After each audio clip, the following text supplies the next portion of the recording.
Let it be and let it go. What's up, everybody? It's me, your favorite homeless man, Casey Francis O'Brien, in the flesh on the spiritual front lines.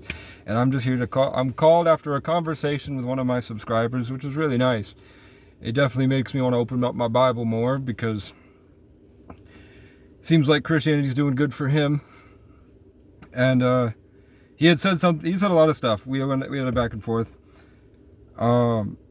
Reminded me about forgiveness, which I hadn't thought about in a while. I was trapped in the rumination again, but I didn't see it as an exercise to keep practicing forgiveness and separate the people and their actions from the powers and principalities, you know?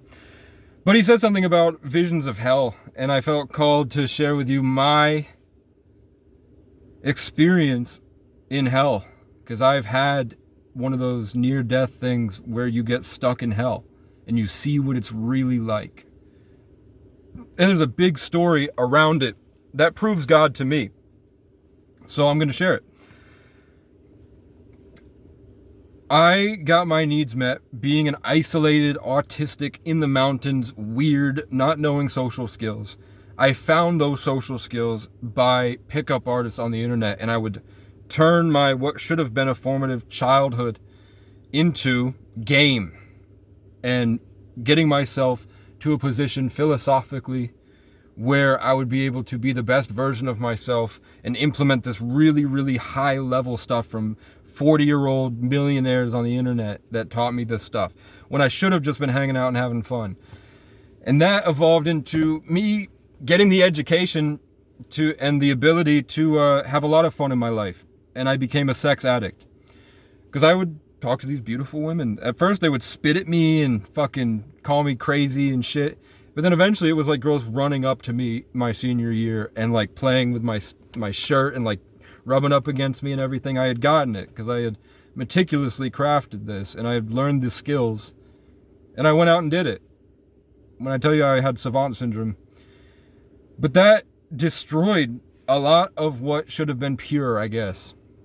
You know, at some point I became, the more less sound and structured my life, the more I chaotically implemented those skills to be a hobosexual, where I would talk to these girls and then I would just go from place to place to place, cheating on my girlfriend who was amazing for me, a literal gift from God that I loved a lot, but I was terrified of her cheating or her not loving me enough or being betrayed and abandoned from my trauma from my childhood. So I would escape that fear by basically hunting down relationships. And it ruined that relationship, and it ruined pretty much everything in my life. Chasing that experience. And then I got in a car accident where I lost the ability to speak, to game, to have emotional wealth, to focus. And then the girl that I got with, who I had loved the entire time, and she always was flighty and would go off to other relationships with other guys and leave me in the dust and then come back when she was bored, and she'd just have a cycle of different guys all the time. The same thing I was doing, but different. Mine was a bit more righteous, I'd say. But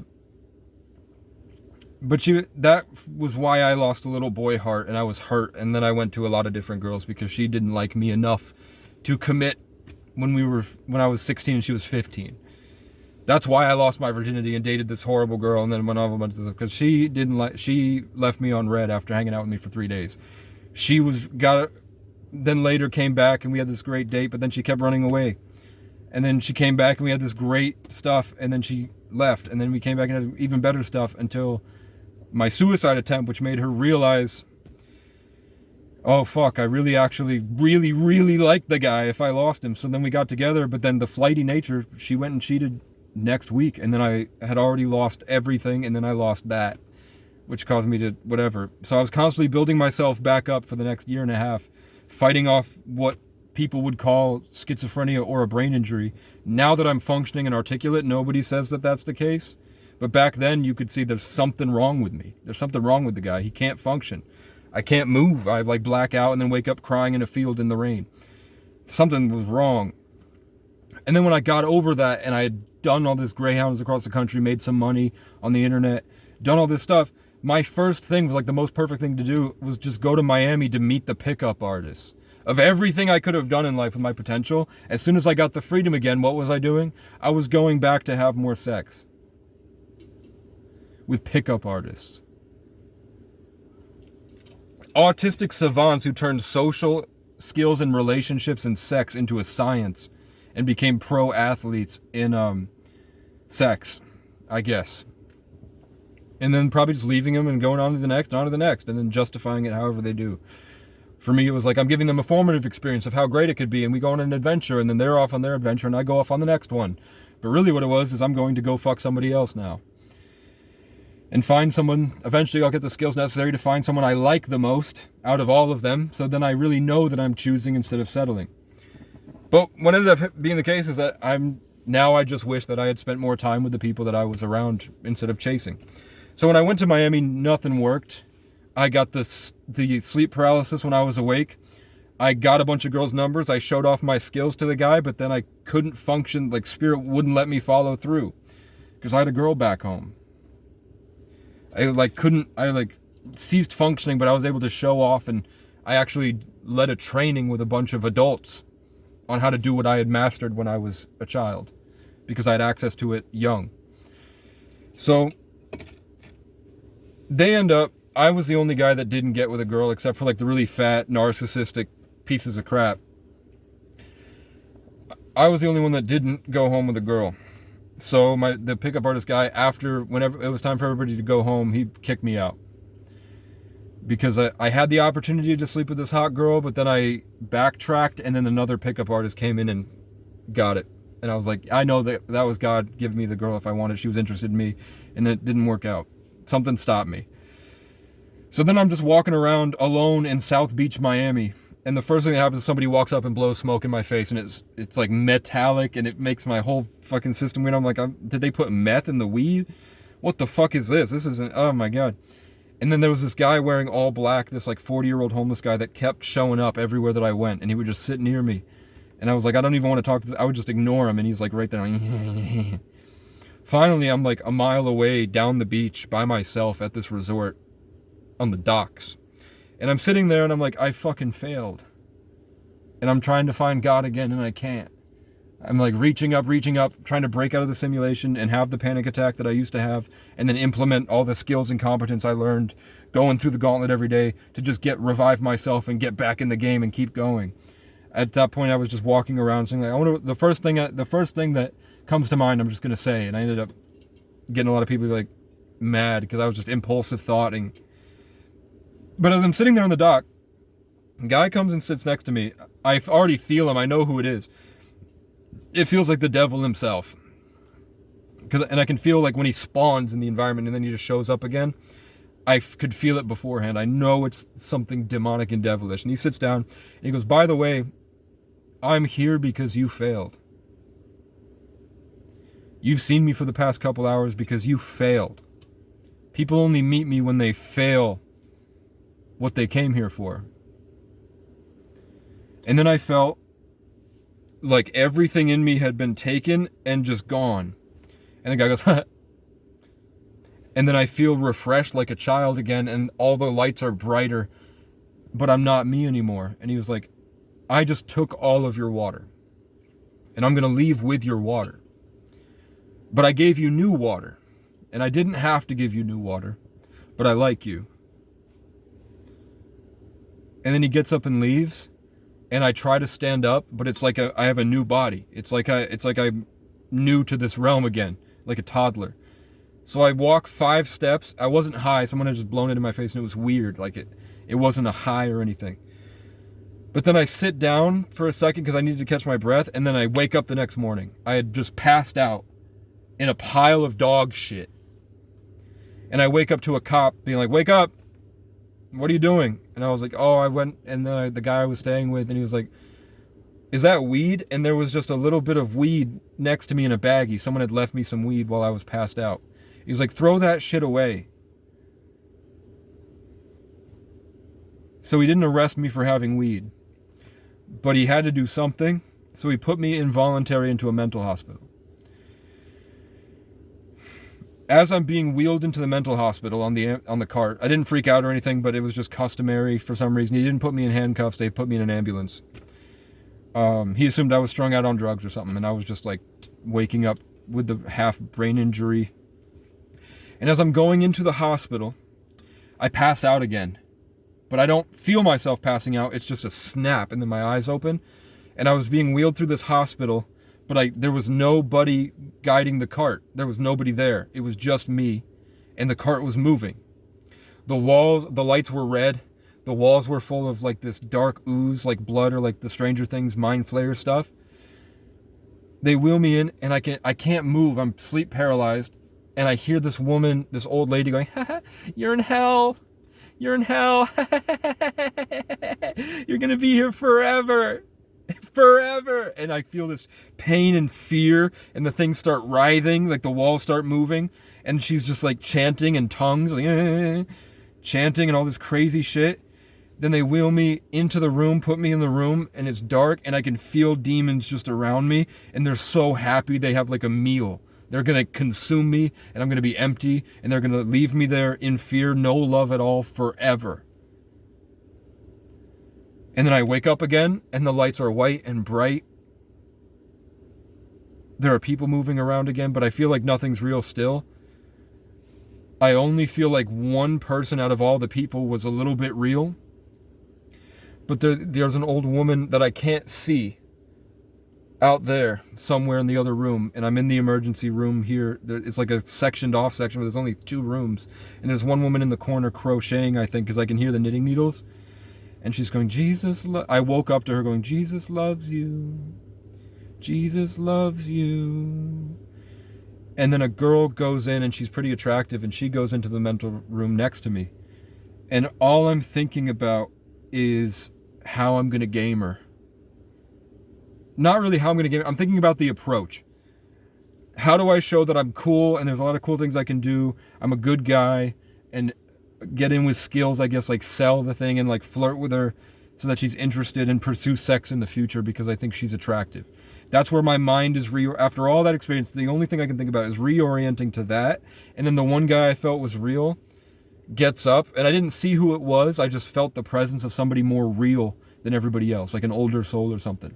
And then he walks by, he stops right in between the rooms, he pauses. I can feel him clocking my energy. And then he goes into the room and says, "Oh, I'm sorry for staring. I'm a sex addict. And I just think you're really pretty." And she's like, "Oh, okay." And he's like, "Have a good day." And then he side-eyes me and then takes off, and I never see him again. So I'm like, oh fuck. And then I pass out again, and then I wake up and I'm on the 3rd floor. And the people that I'm surrounded with, I have a room with a guy who thinks he's Anunnaki, and he's like this big guy. Eventually, I was trying to play energy games with him, and he got really pissed, and he choked me out. But I stood my ground, and I was like, really, whatever. And then the only other people was a gangbanger full of tattoos, badass fucking monster of a dude, but he was gay. So that made me be like, okay, I was struggling with the abuse from like pedophiles and shit, and I was trying to like cement my attraction to girls again. Like I couldn't game as well because I had this paranoia from abuse. Like I had that happened for a while with like people when I'm in the psychosis show up, and then I would think that they're spiritual, and then they're trying to game me. I was experiencing the sex addict, but on the other end, I was now experiencing what it's like to be targeted by a sex addict. At the worst level, like adults, not like where I had the potential to change. I was seeing like people down the line. But it couldn't have been a woman because I probably would have fucked her. So it was a guy, you know? And that caused a lot of fucking trying to refigure out life again. And then I have this fucking stuck in the rumination now. So there was somebody like that, but also he wasn't like that. He was just gay, but he was also like what you'd expect from like a really masculine dude, like the tattoos, dark skin, black. You'd think he was all this, but he wasn't. He was actually a really sweet guy, you know? So that was like a big reality breaking thing for me with like the limiting beliefs and stuff. When I went to Miami, I was like, I'm going to become like Hood and all this stuff. And I was realizing, oh, it's none of that matters. It's about the spirit inside, you know? So it channeled a lot of my limiting beliefs. But the only other people was somebody named after my dad, who I would be meditating back in the room trying to get it, and he would run in, and he was like, "What's my name?" And I'm like, "Your name is Gary." And he's like, cool, remember that. And he'd walk out. And the only other person, everybody else was just like in their rooms, never really came out. There was a bunch of old Mexican guys, but they were just in the drunk tank. But there was a kid at the end of the hallway who had a staff member that was sort of sitting at the end of the hallway. So it was like he had a guard.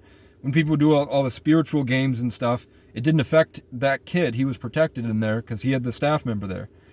And his name, his full name, was the name that I was going to name my son before my son died. And he hung out with me a lot. He would sit with me and he would, the first time I ever had ranch in my life, because I was eating steak just as it is, and he's like, put the ranch on it. And I had ranch for the first time. And he would talk like me. We wore the same shirt. The stuff that I valued about myself that I wanted to show my kid when the kid would have been born, he embodied. Eventually he got kind of energy vampiristic and it was weird. And then I got attacked by the other guy. And then I had to move to the top floor where it was just me and then an old African guy that would play chess with me. And then a guy who had been in the mental hospital from 13 to 28. So I got to see what that was like, where he literally went into programs the age I went into programs, but he never left those programs. He stayed there for his whole life. And I was the only person that got him out of that. I told him exactly how to get out of it. And I coached him every day about what to say to the doctor, the jobs that he should get. And we did some astral projection stuff where I was able to go in spirit through Miami and find his house and find his father and tell him to call him. And the guy called him because his dad had been ignoring him for like 4 months. He was a rich guy that just gave his son away. And then the doctor came in and said, like, yeah, you don't have it. I don't think you have any mental illness. It said you were schizoaffective, whatever, but I don't see that. That was when you were 14. I also saw in the notes you talked about acid use, but I also don't see that. I think you're very smart. You have a lot of potential in life. And I think you just need to figure your shit out, man. But whenever you feel like leaving, you can go. So I went up these floors until I hit the 4th dimension. I did the hell. And then I went to the 3rd dimension, which was the social games and stuff, and like reputation and identity and all this. And then I transcended where I just helped somebody who was suffering, and I played chess with an old man. And if you also, the wounded kid that taught me things when I was in the 3rd dimension, and then the guy who said he was my dad over and over again, who had my dad's name, and I didn't put the names together, that was 2021. I hadn't figured out the names yet, and that was God. And then there was the black mentor. And I went to Miami because I wanted to be real. I wanted to be a real one. Because the spiritual people from the hood that would rant to their phone about the same things I was going through, but it was a hood person in a project somewhere, talking to a camera like this. So I was like, there's something with, I never learned it being in Vermont, and I'd only ever talked to 2 people of color in my life back then. And they were both mentors, my vocal coach and piano teacher. From New Orleans and from this place, but he was dark skinned, dreads, whatever. Really gifted pianist. So I went there and I was like, I wanted to learn that stuff. And then I learned, the first thing was that it's all for show. The tattoos and all this doesn't matter. And then when I transcended that, I had this older savant syndrome, obviously. Very good at like social stuff and, like mastered. He was really good at talking to girls and everything. But also in the mental asylum for some reason, probably drunk or drugs or something. And then the kid that never left that stuff. So I was able to have both those. So I learned 2 levels of it when I got to the higher level. And then I was able to leave. And then at the very end, there was a guy that was like 6'7", dark-skinned, buff guy, was on the phone with tons of different girls on his phone. All the girls liked that guy. And his name was Frank. And then 2 months later, I was kidnapped by a guy named Frank in West Virginia. And I lived with a family in West Virginia for a few months. And that guy was like a big piece of crap, whatever. But I always thought it was like God showing me directions I could go down using archetypes and characters. But if I hadn't I would have just kept digging myself into the ground trying to pursue validation and experience through sex. I was a sex addict. Couldn't appreciate the people I had and couldn't even enjoy sex because I had an unhealthy abandonment issue, self-esteem thing with it. Even if it was a great experience for them and I was on antidepressants, I couldn't enjoy it, even though I was doing it all the time with beautiful girls, amazing girls. I'd look back and I'm like, I wasn't present at all. I was like an automaton, basically, thinking about all the other stuff I'm going to do afterwards. It was like getting a massage, you know? And if I didn't have that hell where I was literally in hell and they were torturing me, and then when I got out of it saying, Jesus loves you, and then the guy out there, the only one I felt was like closer to an older soul, says, oh, I'm sorry, I can't see you correctly. I'm a sex addict. And then he looks at me and leaves. And then I get all the experiences that I wanted from Miami in reality without the sexual stuff. Everything that I went to Miami for, learning about the other cultures, meeting diverse groups of people, hanging out with nurses, you know, just not in the club there. I got it, and I wanted to be in a penthouse, and I was on the top floor of this hospital right on South Beach, so I was at the same level, like Fresh and Fit were probably like visible to me on the same level. But I wasn't in all that demonic bullshit, and I still got everything that I asked for. So I just wanted to share my experience about why hell exists. And then the grace you're given, which is more than you deserve, which reorients you and helps you become a better person. With undisputable proof and crazy Truman Show-esque experiences that, looking at the overarching narrative, like how I talk about every town that I go to, there's a Casey and a Ray. Every town I go to, the big characters. The only police officer in this town, there's only one, and his name is Ray. So I'm going to a farm, and the farm name is Francis. So I'm assuming I'm going to meet a Casey, because it's been every single other town that I've been to so far. So that's why that random guy named Gary, who looked identical to my dad but skinnier, same long, like blondish gray hair, same beard, but the guy was taller than my dad and really skinny but looked identical to my dad, and he said his name was Gary, and my dad's name is Gary, and he kept walking into my room and making sure that I understood that his name was Gary. And I was like, that guy's fucking nuts. And now I'm like, was that guy even real? I kept passing out and waking up in different locations for a few weeks. Did that even happen?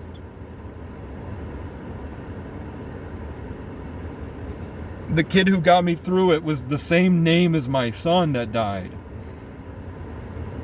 And he embodied everything I wanted to teach my son how to do. Every single skill that when I'd be driving around, I'm like, I can't wait for my son to be able to do this. And I kind of want to see him here. And I would love if I had a kid that would act like this and say this and do this. And I want him to be named this. Connor O'Brien. And his name was Connor O'Brien. And he lived at the end of the hall with a guard. It's like I wanted him to be the king. I wanted to raise a king. So the power structure and everything, I got to experience what I was constantly creating in my mind. But it wasn't the way that I wanted it. It was a way that was better and showed me that maybe there's so much more to life than that. Although I really wanted to do it, I got what would have been decades-long journey. I got it in a couple weeks. And then I moved on and did a bunch of other things. Way crazier, way cooler. But if I had just held on to those few things I wanted from life, all that life that would have taken for me to have what I wanted come to fruition, and I got it in a couple weeks and saw that that was great. it came to fruition. But I wouldn't have been able to do all of these other things. And life got so much crazier, and the journey got so expansive and different, unique individual experiences on individual journeys, going through different sections of New England.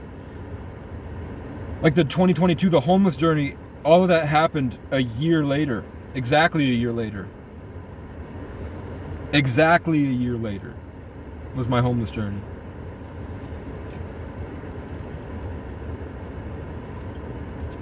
And then exactly a year later, my car was taken, and I had to be in Burlington, homeless and perform, make these songs. I did date a girl. I helped a bunch of homeless kids and lost a couple of them. Stood up against pedophiles, stood up against police brutality, stood up against sex trafficking in the youth programs, because this is a blue state. If the red state, I don't see the red states talking about it, but maybe they have it better. But they say the blue states are all fraud and sex trafficking, and I did go up against fraud and sex trafficking, abusing runaway children. And then I performed, and then after the Lionsgate portal, I got a car, and then that broke down exactly a year later that I lost the car. The new car broke down exactly a year later, and then exactly a year later, I started homelessness, and exactly a year later, I had that journey, and exactly a year before, it was COVID, and then exactly a year before that was the car accident. So then exactly a year after my car breaks down and I start off the wood journey, walking through the towns and everything, experiencing all this, my brother dies. And then exactly a year after that, I get this car. And I'm in a different place. And that's been happening since I was 14, when I was forced into DCF. Exactly a year later, I got into the foster home.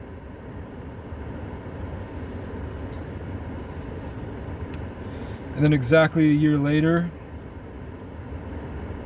I was with the girl that I think was my best girlfriend, that I would have loved to have a relationship with. And then exactly a year after that, I lost her. She left me because I was a sex addict. And then I got with the other girl who I had liked the whole time, that kept me from liking this other girl. And she cheated because she was an addict for the same shit. Even if she wasn't fucking them, she was running away to different experiences. Couldn't commit.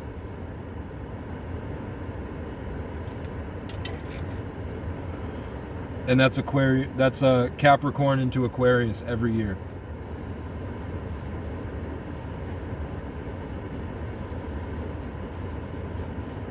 So I do think hell is real.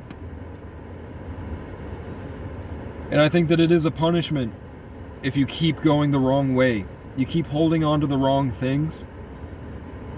And you need that hell in order to find grace, which is more than you deserve. And because of the grace and forgiveness, it helps you become a better person. And you start to live life better.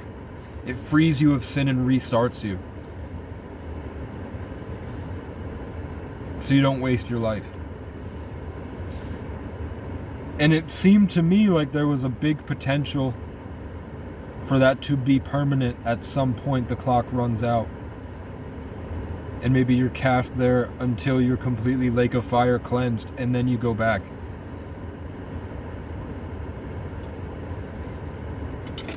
So I don't know Christianity. I don't know exactly what it means to get right with God, but I know that we are in a system that is happening. Whether that's the right way to articulate it or not. I seem to be doing exactly what the Bible is. I'm talking about experiences. And I'm talking about my perfect way to live, if I could find perfection and have a teaching. So with that, start to audit your decisions and see if you're really enjoying life, being grateful, and avoiding your negative daily habits to gain more vivid experiences that you can enjoy at a higher level, I think. And with that, I'm gonna go because some random people met me in the doorway of this church. They weren't supposed to be there, but they randomly went there for some reason. They were doing like physical therapy because this old farmer was having trouble with stuff. So they were doing like this relaxation, meditation, exercise thing. And I went to talk to them, and they told me that they know a bunch of farms that need help. Where I had been going across, I've gone 6,000 miles now looking for a farm. And whenever I give up here. This is my place where I'm allowed to give up and rest and wait until I know what to do. And then the hawk shows up, and the cardinals show up, and then the totem animal on the tarot video where the guy reads the Bible passages says the cardinal. I was driving here, and I was like, I don't have the gas for this. I shouldn't be here. I shouldn't go. I should have stayed. But then Spirit was telling, like the lights that shine in my brain at night showed me, no, you need to go here. Go here, go here. So then and I'm like, why? And then they show me the image of the thumbnail, whatever it is. So then I watched the video, and it's like the totem animal is the cardinal. If you remember, I came here because the cardinals told me to come here. And then I went off because the cardinals told me to go. And then I came back because the cardinals told me to go there. And then I felt like coming here, and I was like, I shouldn't. And then the cardinal video happens, and it says, Spirit is telling you that you feel like you shouldn't have made a decision, but that was actually, even though it seems detrimental, it was the best thing for you. So then I came here, and then the cardinal's here, and then the fucking job is here at 3313. So thank you very much for watching. I told you I'm going to keep going till I die. This is what we don't quit until we die. It's the only reason I keep making content, is because suicide attempts didn't work. 12 suicide attempts, hanging myself, overdosing on pills, cutting my wrist open and bleeding out in a bathtub, jumping off of bridges, slamming my car 90 miles an hour into a pole, and the airbag doesn't go off, and I slam the steering wheel. None of it worked, and I'm fine, relatively. It's just recurring trauma in rumination. So we just go until we die. Thanks for watching, man. Somebody gave me $50 today. They walked up and gave me 2 vouchers for $50 to the Salvation Army. And all I'm thinking about is not, I'm a freeloading bum. Thank you for the handout. I'm going to use it to buy this. I'm like, okay, thank you for the blessing. Now I feel better about being able to get up and go do more things. With this $50 now, I can get back, and I don't have to spend my money on gas. So I can still pay for my wheel bearing, and I can still come here. And if I didn't come here, I wouldn't have made this $50 in the job opportunity.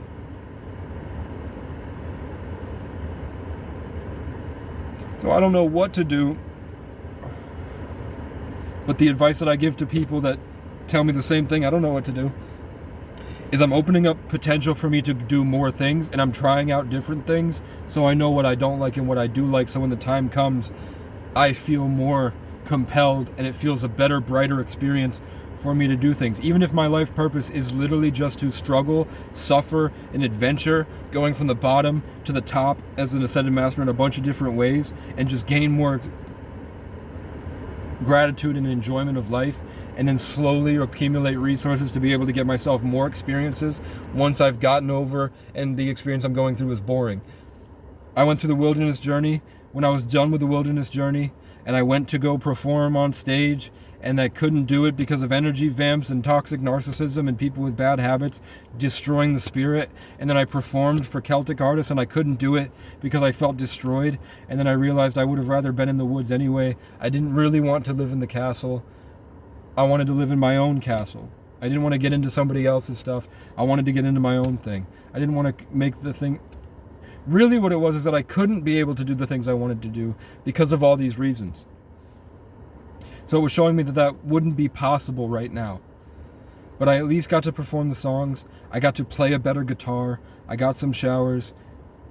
And I got the car at the end of the day, so I was able to leave. So I was able to see that wasn't where I was supposed to be, because it was just swimming upstream and they were all channeling the streams at me. But I still got to do stuff, which was really cool. And then I got to leave. Maybe I wasn't supposed to perform on stage, get all the choirs together to work on the vocal harmonies for my song and perform it to a bunch of old people. Maybe I wasn't ready, or the time wasn't right, or I had made bad decisions, I don't know.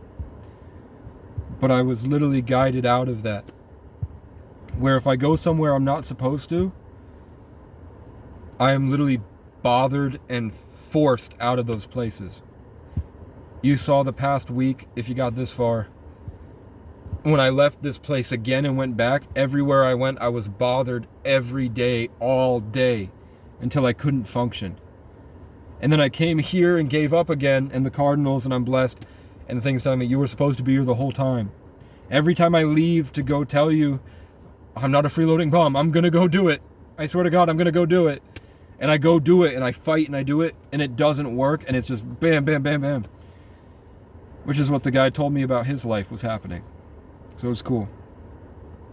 That's how he felt. And I literally needed to just sit put, give up, and enjoy life. So, I'm tired of hearing the get a job, fucking loser, freeloading, bum-ass piece of shit. I try, and God says no, and then God gives me blessings.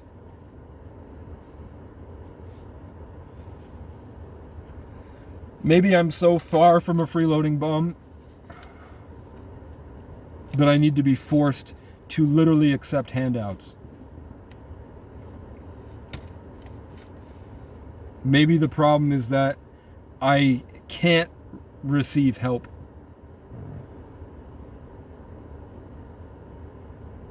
Because I don't want to be a freeloading bum.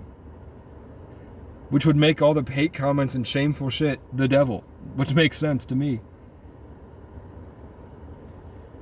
So,